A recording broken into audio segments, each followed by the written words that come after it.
সাথী Prabhat Kumar college থেকে তুলে নিয়ে আমাদের শয্যা ছেড়ে দিল কাঁটাই পলিটেকনিক কলেজে। চলো তোমাদের ভিডিওটা প্রথম থেকেই শুরু করা যাক। ওই ভোর 5টা নাগাদ উঠে বাড়ির অল্প একটু কাজ করে স্নান ধান করে ভগবানকে সেবা লাগিয়ে অটো ধরে শয্যা চললাম পলিটেকনিক কলেজের উদ্দেশ্যে। রাস্তায় বাবুতারিণী মায়ের একটু দর্শন হয়ে গেল, প্রণাম করে সাইড দিয়ে চলেই গেলাম। এত সকাল সকাল কোনো সুপার মার্কেটের দোকানই খোলেনি, প্রায় ওই কিছুজন টাটকাটা সবজি নিয়েই বসছে। কাঁটাই পলিটেকনিকের কাছেই ছিল আমাদের সবচেয়ে কাছের মধ্যে বড় নার্সারি, হলো শিবদুর্গা নার্সারি।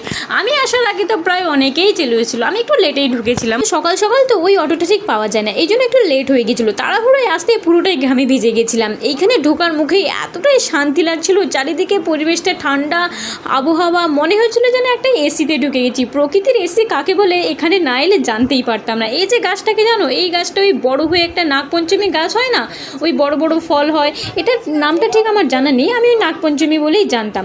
স্যার এখানে সমস্ত ধরনের উদ্ভিদ দেখিয়েছিলেন, ওই ইনডোর প্ল্যান্ট, ওয়াটার প্ল্যান্ট এবং বিভিন্ন ধরনের গাছ। আমাদের এখানে সামার ইন্টার্নশিপের প্রজেক্টের খাতাতে এগুলো লাগবে।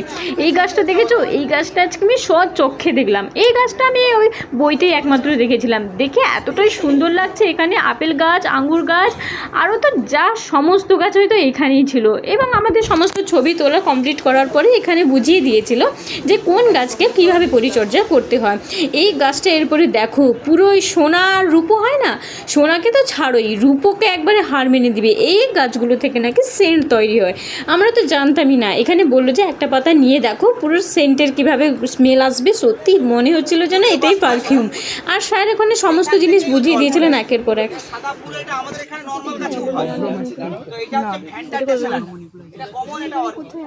একটা হচ্ছে ওই যে দেখো ডান দিকে ফুল হয়েছে, এটা হচ্ছে সয়েল অর্কিড, মানে মাটিতে হয়, এটা রেয়ার, মানে মাটিতে অরুণাচল প্রদেশ থেকে এটা।